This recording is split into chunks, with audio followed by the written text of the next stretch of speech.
Hello. Hi, everyone.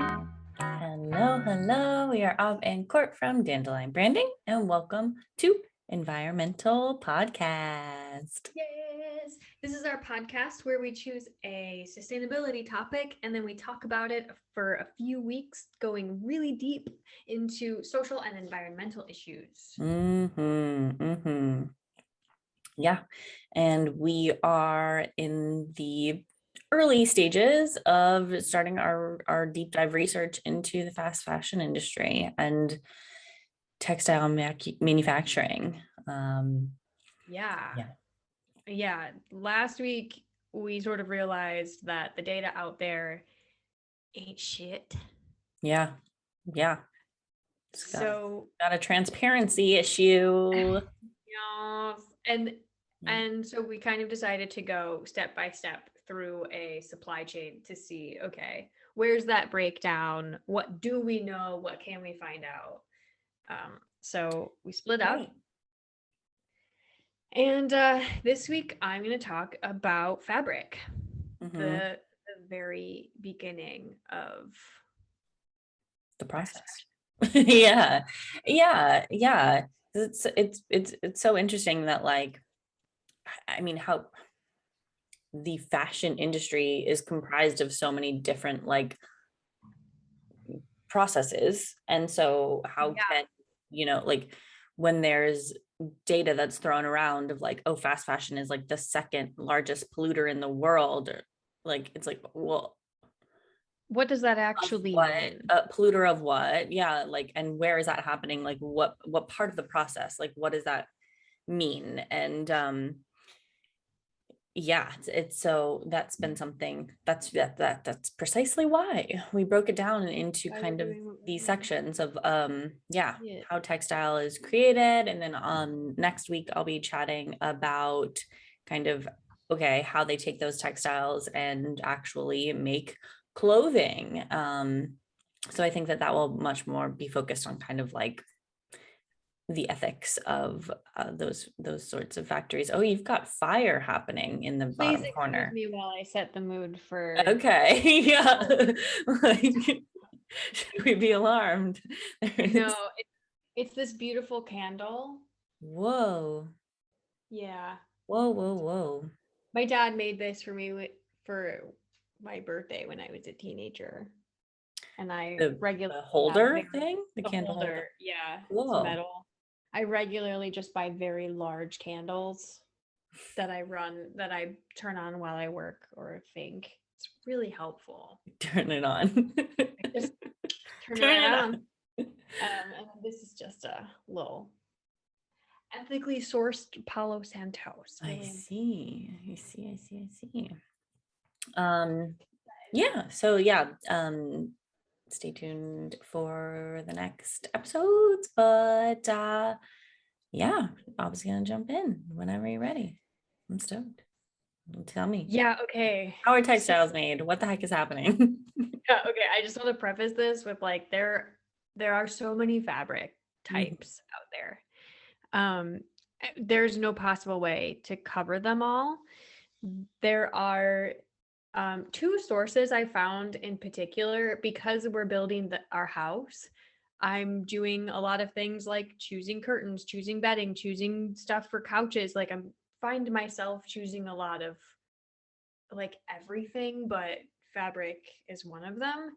So I found two really nice sources that just like really quickly have great anchor link. Basically, they just have great anchor links and give you the information. One of them is Sustainable Jungle, and the other one is Sustain Your Style. Well, and they are really nice guides, so I could put that in the cap for this one. Cool. Another really good source for this was greenstory.ca has a sustainability guide which is like a, I think 25 plus page guide that just like breaks down information about different types of fabrics and their sustainability. So that was really helpful. And then there's like, there's lots and lots of sources. This is probably the least no, I was gonna say the least opaque, but I'd say the most transparent part of the supply chain is the textile, like the fabric creation, I think, because this stuff is grown or made, so there's data out there about it. Yeah, you can't really lie. Like people can also test the makeup of stuff. Yeah. So I'm just gonna start with polyester and nylon. That's why I was lighting my candle, so that I don't have to talk about it anymore. Okay. After this, they are almost entirely, they're just bad. They just suck.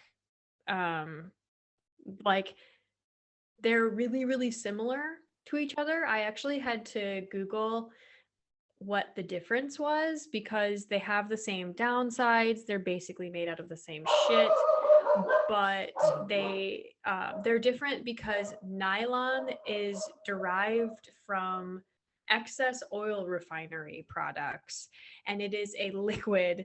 It is a liquid that's like poured out and then spun really fast and to make thread, and then it's dried as that thread. Interesting. That's why it's like stretchy, is because it's like it's like sticky glue, plastic goo. It is literally a plastic goo, petroleum goo. Yeah, that is just like an oil refinery byproduct, literally. And they will tout it as a sustainable option because it is using the byproducts of the oil refinery process. Okay. I understand that logic, but that's just fucking greenwashing, isn't it? Right. That, my friends. Yeah, it's not like they did that because it's more sustainable. It's like, no, you're just trying to maximize your profits on everything that you're extracting from the earth. So of course you're going to monetize the like byproducts and the waste too. Cool. So bad. Cool. So bad. For some reason that just gives me the willies. That it's just a sticky goo. I literally think I wrote blah. So they and polyester is a polymer made from like coal and petroleum mixed with like air and water in a similar way. They're a really similar thing. But it's just like a slightly different chemical compound. They're really popular because they're cheap to make, but it's unclear really why or how this is cheap or should ever have been cheap, because the shit comes from the middle of, like, is dug up from the middle of the planet and is only gone through a chemical process, only uses chemical dyes. I guess maybe that's just like cheap. It's like kind of free supplies. I don't know. But somehow it's cheaper to make than good fabric. Probably it's faster, to be honest. It's faster. Probably it's faster. It doesn't require, like, they're not going to stop. Like, there's no shortage. Well, okay, I'm not going to say there's no shortage of oil, because there is. But like, yeah, it's not like it's tied to them like farming a crop, right? Like growing season. Yeah.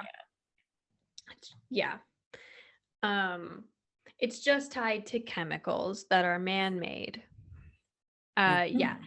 So it's just straight up chemical, from the fabric itself to the creation of it to the dyes you have to use to get them other colors. And it is just plastic. It's just like a plastic chemical soup thing that we put on our bodies. And it's really problematic because even after it's made, created, whatever, every time you wash them, the microplastics leach out of this fabric because it's bad. So. And those microplastics, is that like like, I don't know, like for example, like a sweater or something that's like got a little like, I don't know, like, is it like the fibers are the microplastics that come off? I Like, think all of the above, the chemicals leach out from the dyes, I see. the chemicals, like the clothing itself is chemical. It's kind of like when you drink water from a hot water bottle and you're like sure that you are drinking PET. It's literally the same thing. Yeah, okay. Yeah. You know what I mean? Yeah, like a water bottle that's like been in your car, like back in the Yeah. day when I drank out of plastic water bottles, and you're like, Yeah. ooh, this tastes This like it's tastes just liquid plastic now. Yeah. literally, yes. And actually, they're the same thing, PET. And when it says on the bottom of like a bottle, it's like Oh yeah. PET. Hmm. That's also what polyester is. Yeah, yeah. It's just a type of fab. I mean, it's just a type of plastic that Type of can be made very thin into a thread. into a fabric thread. Yeah, basically, yes, that. So yeah, it could be microplastics from from a little breakage in the Mhm. fabric, or it could be just chemicals leaching out of it. Okay. Um, Also, when you wear it, it leaches that into your body. Hmm. So don't wear polyester. It's really Um, bad for your skin, not breathable for your skin. It Not causes breathable. like all sorts of weird things. Yeah. Yeah, it's bad. So that I know I just keep saying it, but there isn't really a better word for polyester or nylon. Um, Hmm. the other one I wanted to talk about was rayon because you see that a lot. Um, but I find rayon really, really interesting because it's actually made from wood pulp. So the fiber itself is biodegradable and non-toxic. So a lot of people say that rayon is a more sustainable alternative to polyester and nylon um, because of what it's made out of. It's made out of dissolved wood pulp. Great. It's dissolved in a chemical solution that is just as bad for you and the environment. So actually the issue with rayon and viscose, you'll also see viscose Hmm. because all of these things have multiple terms because that's how the fashion industry works. Just you can just create words, new words to call Yeah. things, and it doesn't matter. Like, Yeah. You mhm. can come up with a new word for rayon and say that it's biodegradable because it's made by dissolving wood pulp, and people would be super stoked. Um, which is exactly what happened. So essentially, yeah, it's made in a chemical solution, and those chemicals are really not sustainable. They're really high, they pollute the environment and they're really bad for your skin. That's the issue with rayon, though. It's not the material, which with polyester and nylon, the material itself Mhm. is the issue. Um, I couldn't find a whole lot of information about whether the chemical, like if the chemical in rayon like left over time, like if you could if when after you washed it for a Mhm. while, if it became safer to wear on your skin. I wouldn't be surprised though, but then of course you're washing it into the environment, Right. so yeah. Um, Hmm. but yeah, I couldn't find a lot of information, any information about that. So, but I think that's really interesting because then those are the top three that I found that were like the really common ones that are actually really shitty. So then I started looking into the differentiators with natural materials and what natural materials were like. And something that I found very interesting was tencel or Mhm. Lyocell. The tencel is the brand, Lyocell is the type of fabric. Okay. There's another name there, but I don't have it written down. I can't And remember. these are like copywritten names of, Yes. yes, these are trade Yeah. names. Yeah. Yeah, a lot of people put tencel and lyocell together Mm-hmm. because they trust tencel. Mm-hmm. Because lyocell is also made by dissolving wood pulp, like rayon is. Um, but it is made much more sustainably. The chemical processes are made out of amine oxide, which is way less detrimental to the environment, but also they're used in a closed system. Tencel created a closed system to process their Hmm. wood pulp. So the chemical and the water and the pollution with it is It very minimal gets in comparison. retreated and they kind of, Yeah. okay, interesting. And the chemical can be reused. The other thing, rayon, I forgot to say, rayon doesn't really differentiate as it relates to like what wood they're using. They're not using FSC certified. They're like, it's very possible that if you're wearing something from rayon right now, it's a deforested piece of wood. Like it could be from, Some you like know, old growth forest of the rainforest that the tree, yeah, there's no rules there's on where they getting the wood from.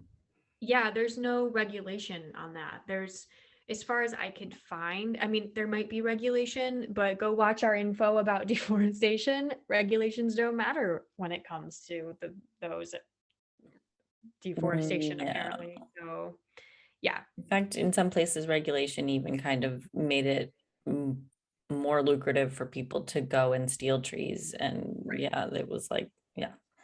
Yeah, exactly. And rayon and the fashion industry that uses rayon is well aware of that, and they continue to do it because it's cheap. And why is it cheap?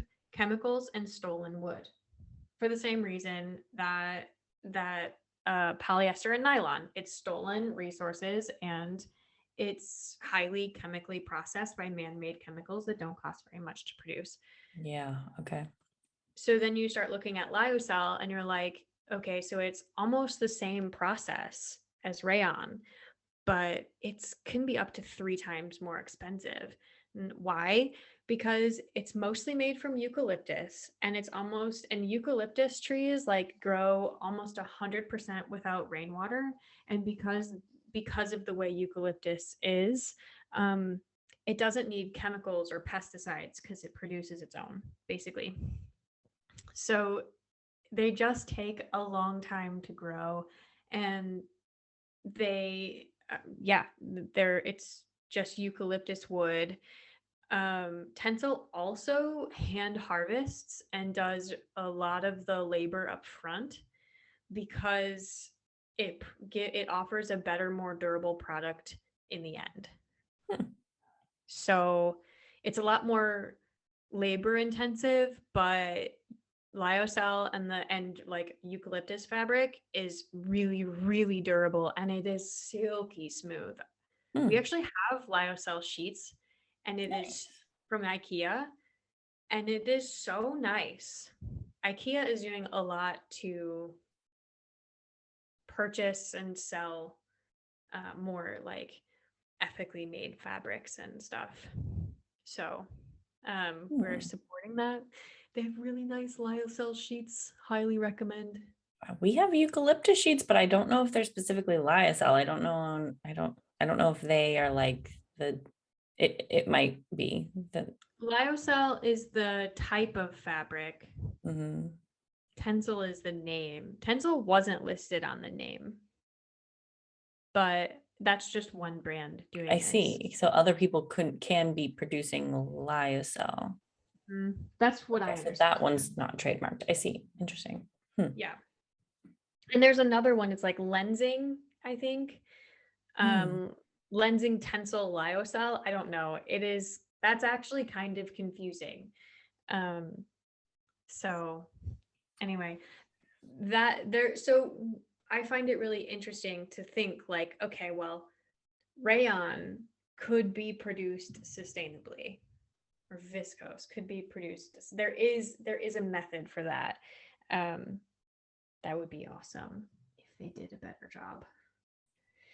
And then I started looking. So then I went, okay, well, now I'm interested in, we hear a lot about cotton. So I want to learn more about cotton.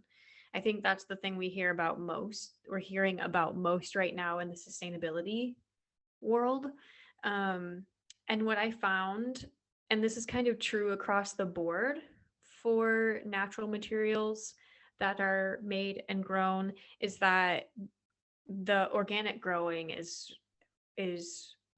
the biggest differentiator in the impact that the fabric and the fabric creation has on the environment. Okay. Why? Yeah, I thought that was interesting too, because when you're looking, when you, are a few reasons. The most obvious one, I think, is there aren't any chemicals in organic growing. So you're not polluting the environment. You're not like adding a bunch of chemicals to the soil or messing with the pH of the soil. So good soil management is huge. We learned about that and talked about that when we talked about water. But the water, like, how does organic matter for water was my next question. So I looked into it, because they'll say with cotton in particular, that's the big one right now. Something like organic cotton has a 91% lower water consumption than cotton grown with the heavy use of pesticides. I got that from both the Soil Association and the worldcounts.com. They had the same percentage. Interesting. Yeah, that didn't make a lot of sense to me, except that part is like so kind of an unfair assessment. It has less to do with how it's grown and more to do with where it's grown. Organic cotton, because non-organic or like conventionally grown fabrics, or really any plant, if they're not grown in their native environment and they're grown with chemicals that ruin the soil, they're going to use more water, because basically the farmer's solution in conventional farming is dump more water on it. But when something is grown organically or with regenerative practices in mind, or with better labor and farmers that care and are properly paid, and like, when there's that whole holistic structure, it uses a lot less water because they choose a better location. They use techniques to manage the soil, and good soil holds a lot more water. They can choose drought tolerant seeds. They can utilize techniques or collect rainwater, or it's a whole holistic function, and it's not necessarily that those plants need less water. It's like just the management of the land is better and it requires less water for the same. Yes. That's interesting. And that's a really good point. The yield is higher that way also. I also find it interesting. We learned about this with wine, actually, and I think it's probably very similar with, I see it with my own plants when I do in any garden. When you don't water, or they need rain, we only use rainwater to water plants that are planted in the ground. Their roots move deeper into the soil to search for water. But when you have top irrigation, you have to water them all the time, because their roots are just growing on the surface. When that happens, they're more they're less resistant to pests and they're more susceptible to disease. So when people are utilizing conventional practices and doing that, they have to plant more because their yield will be a lot lower. And then oftentimes you'll see like a crop loss, a crop yield. So yeah. Interesting. Yeah. Yeah. Additionally, conventional cotton takes a lot more energy to grow, and just in general. And so with that energy, and especially if there's big farming equipment involved, and the chemicals with it, and how they're turning over the fields, you'll see higher soil erosion, more CO2 emissions. Yeah, a lot more energy consumption, a lot more water consumption, just in the actual growth of the cotton itself. Right. Everything, all of the emissions that come along with like a traditional agricultural process. Yeah. Yeah. I see. Yeah. So I found really interesting data about, because I read that cotton can grow in arid environments, but it's a thirsty plant, so that didn't make a lot of sense to me. But it can actually, because there are drought tolerant cottons out there. We just don't grow them.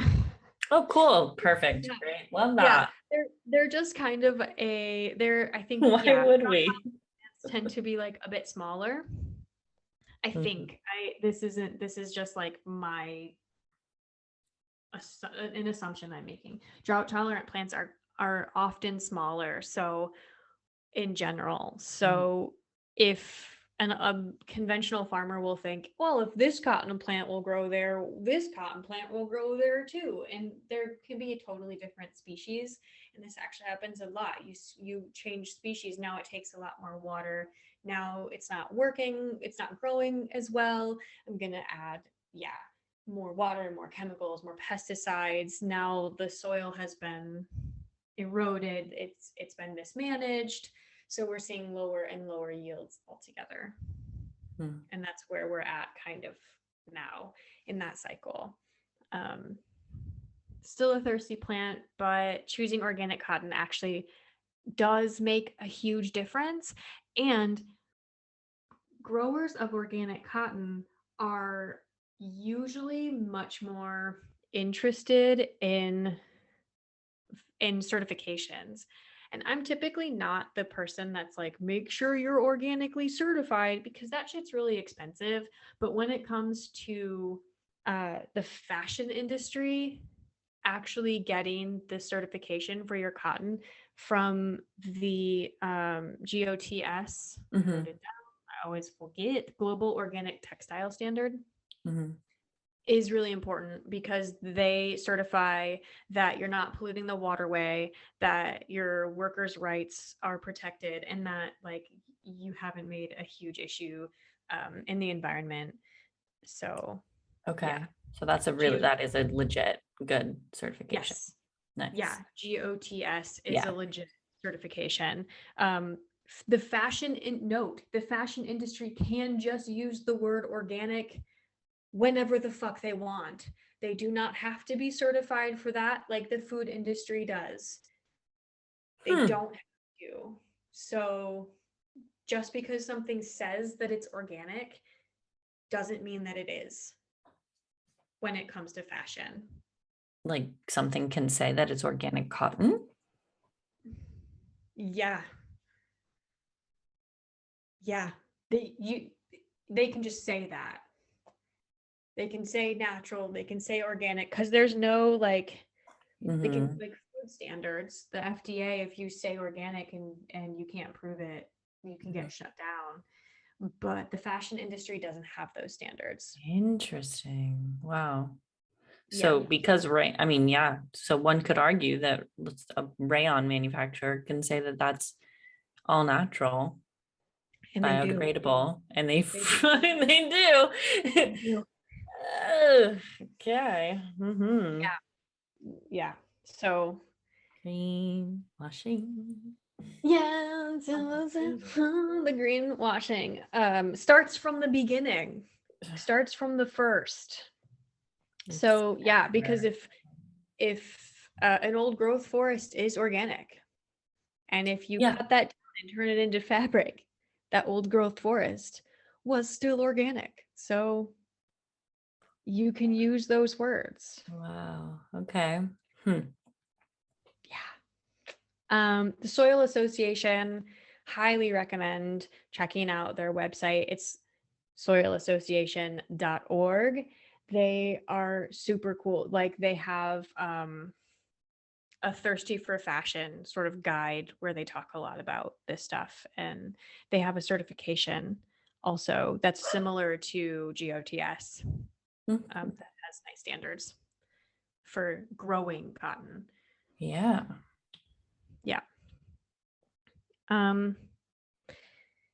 Those are like the big things that we see around a lot, but I also looked into a few other fabrics because last week we were like, what's actually the most sustainable thing? Tencel came pretty close to being the most sustainable thing, but we were right.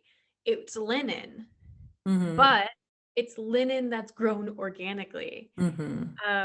And you could go a step further and actually say that bamboo linen grown organically would be the best one. But I guess let's talk about bamboo because that's got some fucked up shit about it. Bamboo is really typically like processed the same as rayon. Okay. And can have rayon or polyester in it without saying that. Really? Yeah. Typically that's rayon though. But bamboo is really often it could be the best, it could actually be the solution because it's really soft, it's really durable, it doesn't use a lot of water, it can survive on just like rainfall anywhere. It's a fucking weed, honestly. Yeah, it grows crazy. It grows fast. Yeah. super fast. But it is processed with so many chemicals usually that it is actually pretty problematic. It gets processed the same as rayon, and that's kind of the same thing, right? Like rayon could be the solution, it could be a sustainable option, but it's processed with an assembly line of chemicals. So bamboo, rayon, and tencel could all be really good options if they were, and Lyocell could be really good options if they were using the tencel processing with the circular. Yeah, right. Not just throwing that chemical laden water back into waterways. Yep. Yeah, because that's where, that's interesting. Yeah, because it's a lot of that, the chemicals used to process these textiles not only leaches into us as we wear them and into our water as we wash them, but also is often polluted into the local waterways because it's not reused. Exactly. All right. Yeah. Okay. Yeah. And bamboo is often grown in Asian countries that have much, much less rules around how they can treat their waterways. So that problem is worse. And I found a study about rainwater. It was in Brazil. I don't have the link up here. I just remember it. That essentially the rainwater, they tested what was in the rainwater and found, I think, 12 chemicals, and more than half of them were from the local fabric processing plant. I see. So this stuff does matter. Like it gets into our rainwater. Yeah. Which it's especially important if we're using it to grow our crops in the future. Yeah. Which is super interesting because when we were talking about rainwater back, I think 2 episodes or 3 episodes ago, when we were talking about water, and we talked about how it's illegal to collect water in some places and how like we really didn't understand why. I really think that it has something to do with They don't want the people testing it. Yeah. Yeah. they don't want people testing it. It's also potentially unsafe. Like, yeah. Well, yeah, I think, and that was what we mentioned. We were just sort of like, oh, because it hasn't been like treated or whatever, it will be their reasoning, Yeah. but it needs to be treated because we've polluted our water so much. Yep.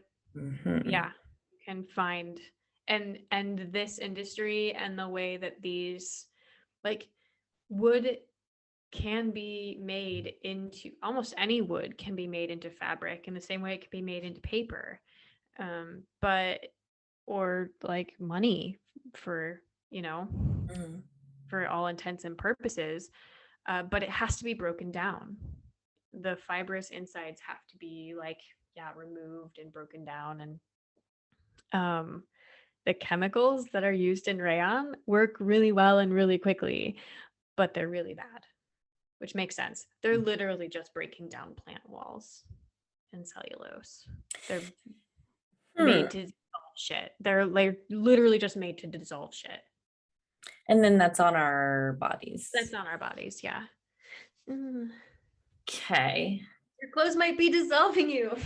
That is really interesting. Yeah. So it's like made to dissolve organic materials, and we are Mhm. that. We are made of those. Mhm. Wow. Okay.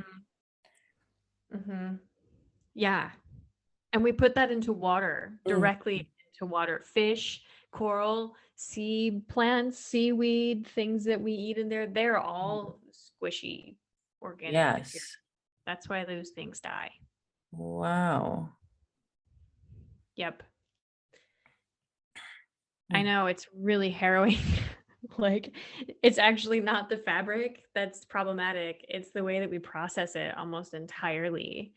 I also looked at hemp linen, and hemp and linen are also very similar.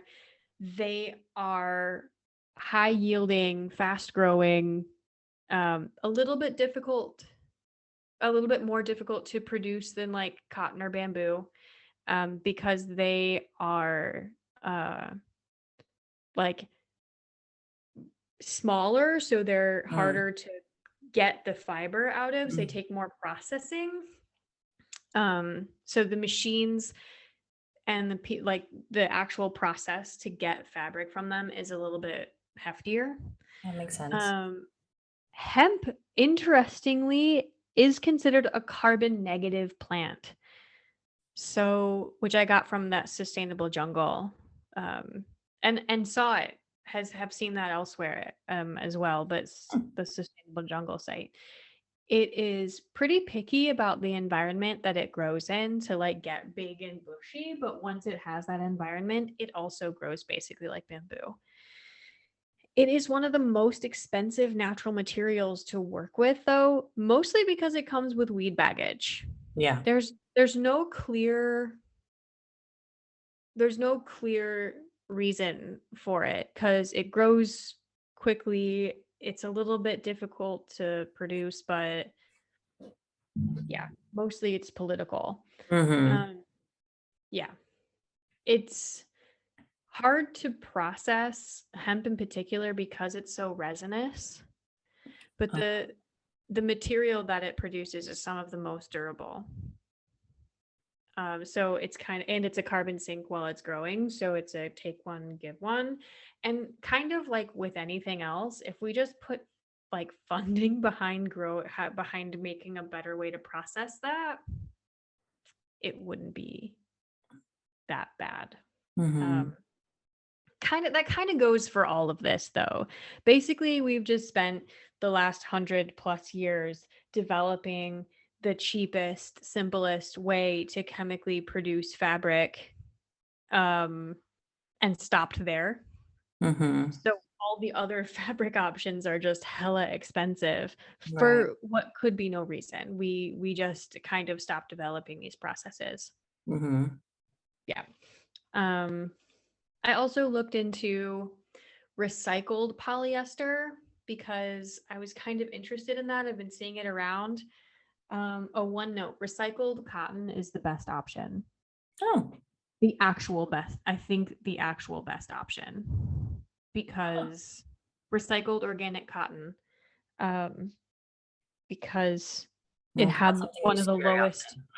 often. No, it's more and more though, or maybe like any recycled cotton, just because it's reused, it doesn't have Yeah. to go through the whole cycle again, and it was already a natural material to begin with. The chemicals are leached out of it already. Like it's one of the best ones. But any recycled natural fabric is the way to go, which makes perfect sense. Yeah. Yeah, recycled polyester is having its day. It's great in general because it gets it's relatively cheap. Yeah, and there is so much plastic out there that it actually reusing it helps quite a bit with the plastic problem, and it can be recycled several times before the quality is impacted, which isn't the case for natural materials. That's interesting. Yeah, I thought so too, but plastic is that way also. It can be recycled several times before it breaks down. Natural materials can't be recycled that many times before breaking down? Not as many times as plastic materials, because Okay. they literally, they're biodegradable. They Yeah. literally Yeah. just decide. It starts to degrade. Yeah. Okay. That's interesting. They do the things they're supposed to. Yeah. Yes. Since plastic doesn't break down, recycling it over and over again is an option. Yeah. I would choose a recycled polyester option for something that I wasn't washing very often. Because the biggest issue is that it leaches microplastics. It's always going to. There is never going to be a time when something like polyester, recycled polyester doesn't leach microplastics because it's fucking made out of it. Right. But like I would like IKEA has curtains or something. Yeah. Like curtains or window blinds or something like that made out of recycled plastic, recycled polyester. That would be something that would be or like actually a pillow. Like, yeah, like that makes sense. That something you don't wash all the time. Yeah. There, and now I wish I knew what this brand was. Maybe I can like find them. Maybe you know what they are. They're they make a product that you attach to your washer or dryer, that filters out microplastics. It's a really cool, really cool brand. Interesting. I'm not sure I know. Yeah, I have to find them again. Okay, because that seems like a really that could be really helpful. Because you just attach it to like the outflow of your washer dryer machine. I think it's a dryer machine, and it just like filters out your stuff. Okay. Seems like that's something like an extra lint trap or like an extra situation. So that could be a really nice solution, because I think and this is kind of end of world apocalyptic, but recycled plastic and recycled polyester is quickly becoming one of the main options that we're going to have, simply because there's so much out there and we're degrading the soil past a place where a lot of these things will grow healthfully. Yeah. We need to be comfortable working with the materials that already exist on the planet, which is a large volume of plastic. Yeah. So I feel like this is something that is worth investing in, worth figuring out how can we change our system so that it filters leached microplastics. Like maybe that's a solution. Would be interesting to me. I also looked at recycled wool. Really, really awesome if you can find recycled wool. It's more and more available, but again, that's like a biodegradable thing that is maybe not the easiest thing to find. Mm-hmm. Cork, awesome, but not widely available. Cork trees are also oak trees that are old growth, and Oh. so need to be it's a type of oak tree that can get very old, so that needs to have like a sustainable harvesting certification. But very cool to use as fabric. EcoNil Mm-hmm. is, yeah, you've probably seen it because it's like fabric made from nets and stuff. You probably see it like swimsuit. This swimming suit was made from plastic fishing nets. Yep. That's EcoNil. Awesome. Same issue as recycled polyester because it's made out of plastic, so it leaches microplastics. Yeah. The coolest one I've ever found, I don't even know if it's actually a thing, is called Cumonos, and it is man-made biodegradable spider silk. Some genius figured out the proteins that spiders use to make their booty silk Mm. and replicated it. And it is a vegan silk that like doesn't actually use spiders, just the protein from the spiders. And it actually like works. Weird. Wow. Yeah, it's super expensive and it is definitely like not.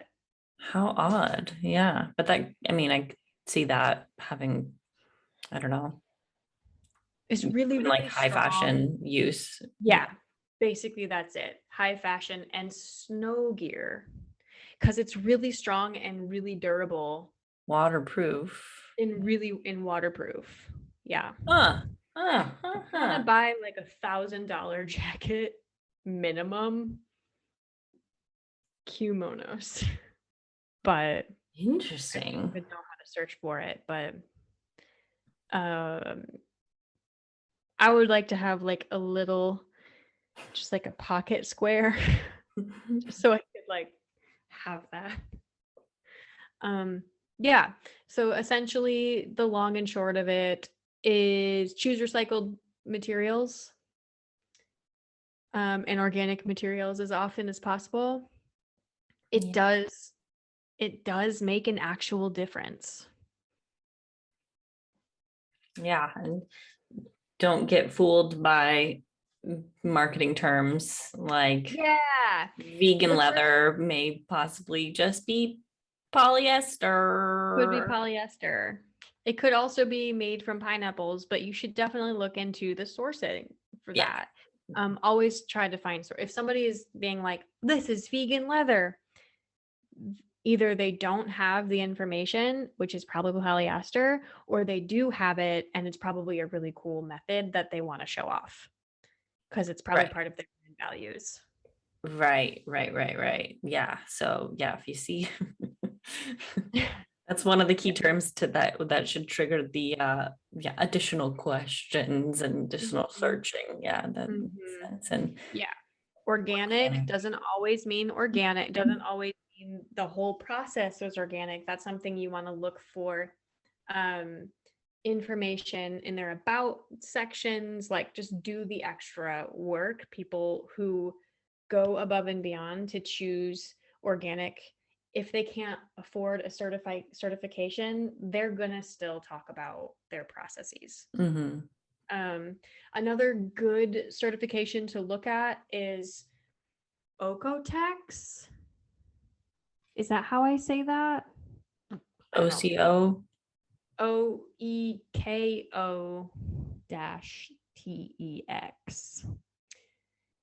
OEKO. I don't know. Yeah.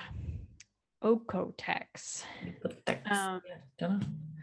Yes, I'm actually a bit confused by them because they have a lot of standards and they have, it's not just like GOTS has you're GOTS certified. It's really easy, really good. You can be OEKO-TEX certified, but they have 6 different things that you can be certified for. Oh. So, made in green, which means, I wrote this down, you can identify textiles that have been tested for harmful substances, and that things are manufactured under sustainable working conditions, which Okay. is like GOTS. But then there's standard, which is almost the same, but it goes through the whole supply chain, like from yarn to the finished product. Okay. So I think that like it's on different parts of the supply chain. Varying levels. Yeah, I see. Yeah, it's pretty cool. Then they have a leather standard because they want to have regular textiles, but they also work specifically with leather, which is I think pretty cool. Yeah. Their leather standard tailors to leather articles that have been tested for harmful substances. And the certification can be awarded for leather semi-finished, can be like leather products, basically. So they test the leather and the product.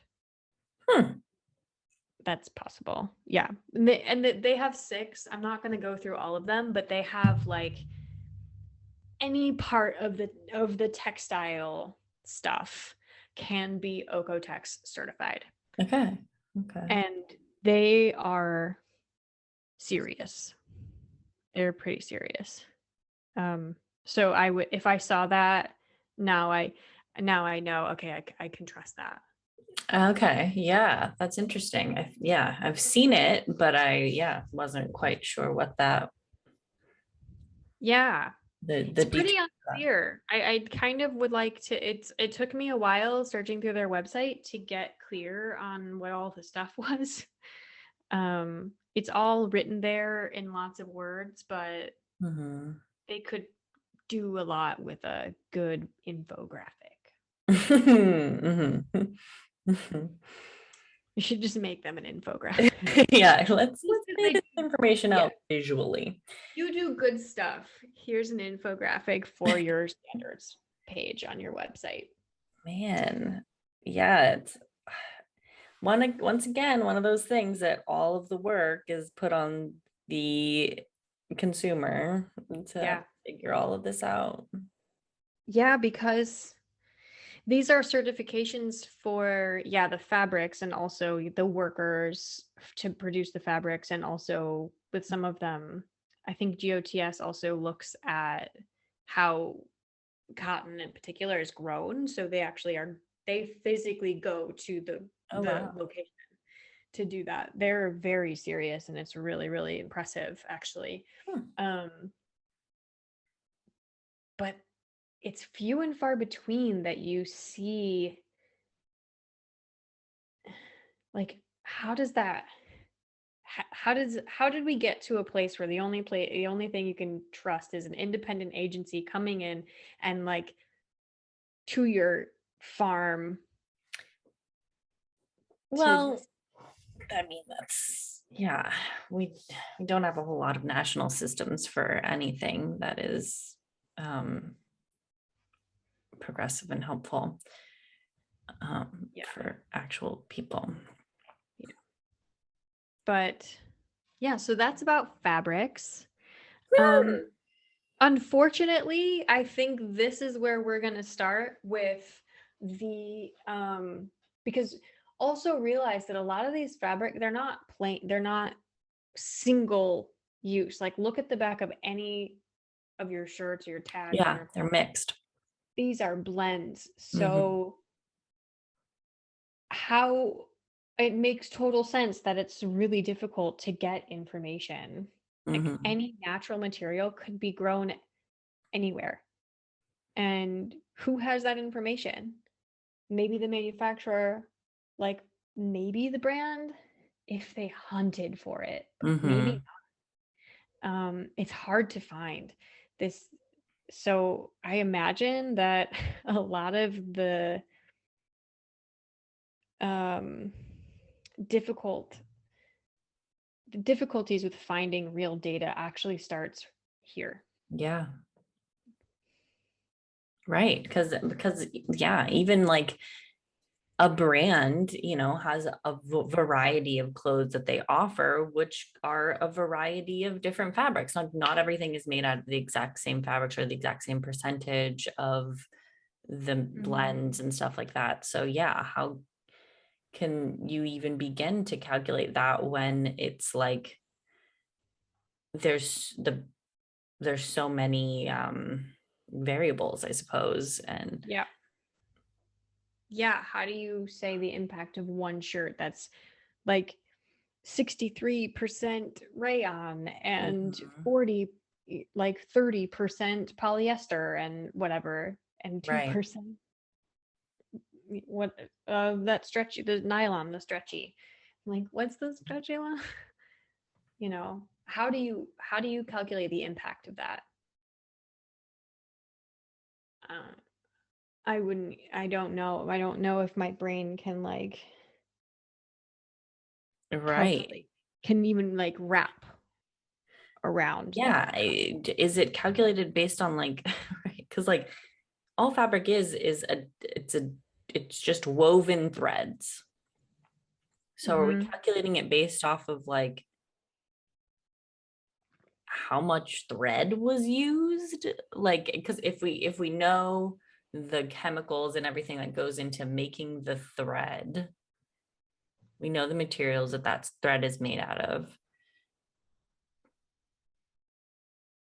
Yeah, but then you got to think about like, what if, like, does it come from one source or does it come from two sources? Does it come from three sources? Is it all? It's not standardized. And if you're talking about natural materials, it's impossible to get. They're just getting anything that like, whatever they can get their hands on. Yeah. So I think our ambiguity starts here. My goodness. It ain't gonna end. It ain't gonna end there. Nope.